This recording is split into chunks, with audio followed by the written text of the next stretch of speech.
brought to you by Palvi Agrico. आता शेतीसाठी जे काही लागणार ते घरपोच मिळणार, तेही मोबाईलच्या एका क्लिकवर. स्थानिक स्वराज्य संस्थांच्या निवडणुकांच्या अनुषंगाने महाराष्ट्रात सध्या वातावरण चांगलंच तापलेलं आहे. खास करून मालवणमध्ये महायुतीतले जे घटक पक्ष आहेत त्यांच्यात मोठ्या प्रमाणात वाद असल्याचं सुद्धा समोर आलेलं आहे. एकनाथ शिंदेंची शिवसेना आणि त्यांच्या विरोधात भाजप असं चित्र मालवणमध्ये बघायला मिळतंय. अशातच काल निलेश राणेंनी एका भाजप कार्यकर्त्याच्या घरावर धाड टाकली. एका प्रकारे स्टिंग ऑपरेशनच निलेश राणेंनी केलं आणि त्या कार्यकर्त्याच्या घरावर धाड टाकत पैशाची बॅग आढळल्याचा सुद्धा आरोप निलेश राणेंनी केला. ही पैशाची बॅग आढळल्यामुळे इलेक्शन कमिशनने त्यांच्यावर कारवाई करावी अशी सुद्धा मागणी निलेश राणेंकडून करण्यात आलेली होती. निलेश राणे या प्रकरणात आक्रमक झालेले बघायला मिळत आहेत. मात्र अशातच काल मध्यरात्री सुद्धा निलेश राणेंनी मालवण पोलीस ठाणे गाठत एका कारमधून वाटपासाठी पैशांची बॅग नेली जात असल्याचा आरोप केला.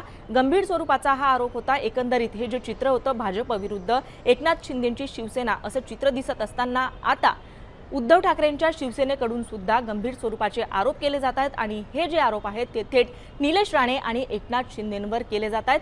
संजय राऊत आणि वैभव नाईकांनी यावर गंभीर स्वरूपाचे आरोप करत पोस्ट लिहिलेली आहे. या पोस्टमध्ये नेमकं काय सांगितलेलं आहे आणि यावर प्रत्युत्तर देत उदय सामंतांनी नक्की काय स्पष्टीकरण दिलेलं आहे, या सगळ्या गोष्टी आपण सविस्तर समजून घेणार आहोत या व्हिडिओच्या माध्यमातून.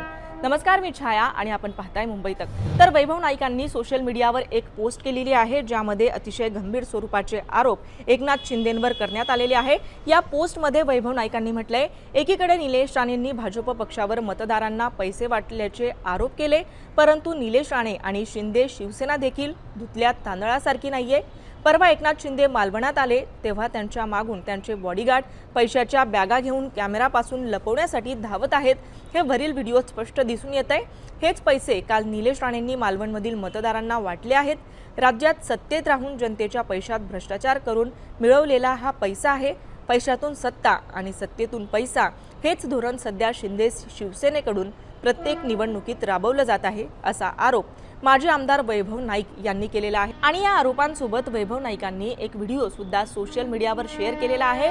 या व्हिडिओमध्ये आपण स्क्रीनवर बघू शकतो की हेलिकॉप्टरमधून एकनाथ शिंदे उतरल्यानंतर त्यांच्या पाठीमागून एक कर्मचारी, त्यांचा एक माणूस एक बॅग घेऊन पुढे चालताना दिसून येतोय. तो खाली वाकून पुढे चालताना दिसून येतोय आणि निलेश राणे जे आहेत ते एकनाथ शिंदे यांना रिसीव्ह करण्यासाठी तिथे आलेले आहेत अशा स्वरूपाचं चित्र त्या व्हिडिओच्या माध्यमातून दिसून येतोय आणि त्यातून ह्या अशा प्रकारचे आरोप करण्यात आलेले आहेत. तर या संदर्भात संजय राऊत यांनी सुद्धा खळबळजनक आरोप केलेले आहेत. नक्की काय म्हणालेले आहेत संजय राऊत? तर संजय राऊतांनी सुद्धा हा व्हिडिओ शेअर करत म्हटलेलं आहे, शिंदे मालवणात आले, येताना बॅगेतून काय आणलं? मालवणात भाजपच्या थैल्यांना बॅगेने उत्तर. याआधी नाशिकमध्ये ही बॅगा उतरल्याच होत्या. लोकशाहीची ऐशी की तैशी असं म्हणत गंभीर स्वरूपाचे आरोप संजय राऊत यांनी केलेले आहेत आणि अनेक प्रश्न सुद्धा संजय राऊतांनी उपस्थित केलेले आहेत. एकनाथ शिंदे आणि निलेश राणेंवर थेट पैसे वाटप केल्याचा आरोप शिवसेना उद्धव ठाकरे गटाकडून करण्यात आलेला आहे. तर एकंदरीत या सगळ्या आरोपांनंतर उदय सामंत यांनी या सगळ्या आरोपांना आता प्रत्युत्तर दिलंय. उदय सामंतांनी म्हटलंय, नैराश्यातून वैभव नाईक यांची पत्रकार परिषद. शिंदेंनी सर्वाधिक सभा घेतल्या. काही ठिकाणी मुक्काम करावा लागतो, त्यासाठी कपडे घेऊन जावं लागतं. जे नेते फिरतात त्यांच्याच कपड्यांच्या बॅगा असू शकतात. शिंदेंना पैसे वाटण्याची गरज नाहीये.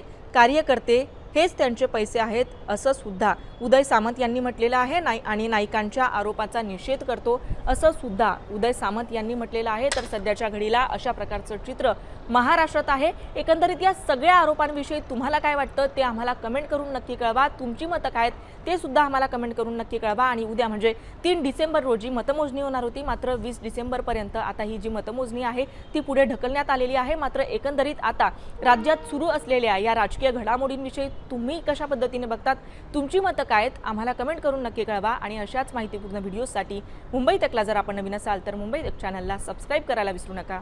हा व्हिडिओ पाहिल्याबद्दल धन्यवाद.